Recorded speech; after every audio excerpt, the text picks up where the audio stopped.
Hey, let's talk a little more about exponential growth and how its derivative, the fact that d dt of e to the rt is equal to r times e to the rt, forces it to be the solution to our simplest kinds of feedback loops. The simple state equation where x prime is equal to rx. Okay, so this statement here is a consequence of a combination of two derivative rules. The first derivative rule is the fact that the derivative of e to the t is equal to e to the t, and then combined with what's called the chain rule. So the r that's here is multiplying the e to the rt term because r is the derivative of the inner function here. You can see the exponent here is equal to rt as opposed to just being t, and the derivative of rt is just r. So that's why the d dt of e to the rt is equal to r times e to the rt. Okay, so remember the simple state equations that we studied so much in chapter 1, where we said that the rate of change is proportional to the current state? So this proportionality constant r right here is the same as the r that's right here. Now below this equation here, let me explain a little bit. I'm going to define my function x of t as e to the rt. Let's say that I start with exponential growth with some sort of continuous growth rate r, okay? If I take the derivative of this equation, if I take the d dt of this x right here, then using this rule up here, I get r times e to the rt. That's what happens when I take the derivative of what I've defined as my state x. Okay, but e to the rt right here, that was my x before. That's what I defined x as.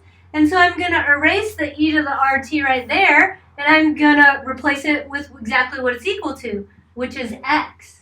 And so now I have a statement that the d dt of x is equal to rx, which is the same as the statement here. X prime is equal to rx. So that's why e to the rt solves this differential equation. But that's actually not the only thing that solves the differential equation, because we have that constant multiple rule in play. So let's check out what happens if I define another function, or maybe a more general function, where x of t is equal to some constant, let's just call the constant maybe x sub 0, and then the function that we had before, e to the rt. Okay, so now let's use this more, a little bit more general of a function, because just instead of just being e to the rt, we have some constant multiple in front, and I'm going to call that constant multiple x sub 0. That's because when I plug in 0 here, e to the 0 is 1, and so at time 0, note that at time 0, x of 0 evaluates as x0 times e to the 0, which, since e to the 0 is 1, is x naught. So that's why I called it x sub 0, because it is the value of this function when I plug in x is equal to 0. Anyhow, let's take this function now and take the derivative of it using this rule plus the constant multiple rule.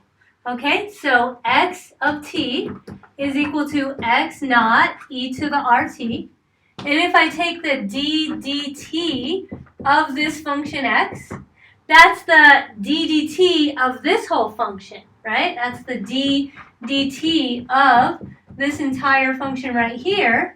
But because this term right here, x naught, is just a constant, I'm going to use the constant multiple rule to pull this out of the derivative. Constant multiple rule, also property of linearity, says I can do that.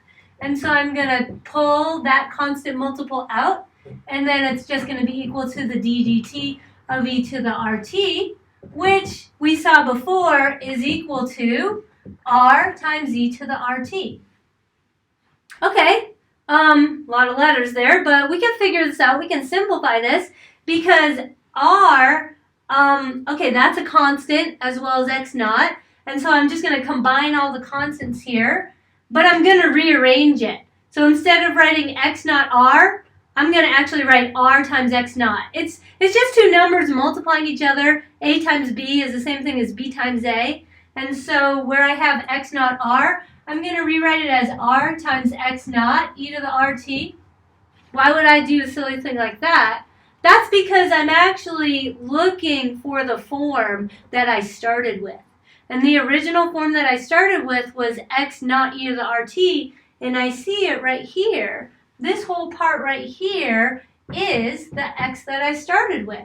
So x prime that I'm talking about before, the x prime, or the dx dt that I was deriving, is equal to r times x. X prime is equal to rx.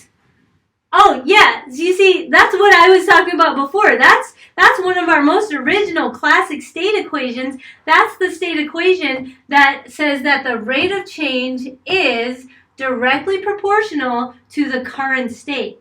You may have also seen it in this form, where if we divide both sides by x, we're saying that the rate of change per capita is constant. So when we have that same constant per capita growth rate, this equation here, same as this equation here, that results in exponential growth. And that exponential growth can be described in general with this form right here. Notice that this form is a little bit more general than this form, because even though this is a solution, it's not the only solution. This is a solution where if I plug in time is equal to 0, x0 is always equal to 1. But let's say that I'm actually going to go out there and try to model real-world situations, the growth of a squirrel population, the growth of a bacterial colony, the radioactive decay of some sort of isotope. I'm not always going to start with at time 0, I've got exactly 1 unit of the thing, right? That's really specific. It would be better if I could describe the process where I could start with an arbitrary amount. And the arbitrary amount that I start with, the initial condition, I'm denoting with this constant out in front, x naught. And so this state equation right here has this equation, this time equation, as its general solution. That's really special, and that's really great.